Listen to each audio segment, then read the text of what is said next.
Mga master, ngayong araw din, August 12, ay naglabas ang DepEd nito pong DepEd Memorandum Number 45 Series of 2024. Laman ng memorandum na ito, mga master, ay ang adoption of DepEd Order Number 17 Series of 2023 as guidelines for the provision of special hardship allowance for public school teachers. So, ibig sabihin po, isa po itong go signal na mayroon ng guidelines na pagbabasihan para sa release ng Special Hardship Allowance or SHA for the year 2024 ng mga DepEd personnel.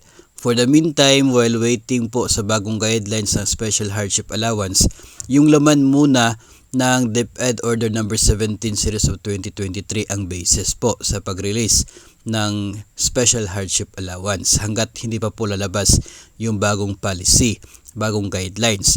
So ito pong DepEd Order Number 17 ay amendment po sa DepEd Order Number 39 Series of 2021. Yun pong guidelines na ginamit na po talaga natin doon po sa Special Hardship Allowance in the past 3 years. No, so yun ganun pa rin, no. Yun pong hardship allowance para sa mga multigrade teachers sa isang pure multigrade school. Yun pong mga nasa hardship post, yung mga nasa mga ALS, no, sila din po ay eligible for the special hardship allowance. Yung DO17 kasi amendment sa DO39 because under the DO17 binabaan yung hardship index ng mga schools na eligible for the hardship allowance. So yung mga eligible sa hardship allowance noong 2023, sila pa rin ang eligible sa ngayon, yung mga hardship post ng mga paaralan.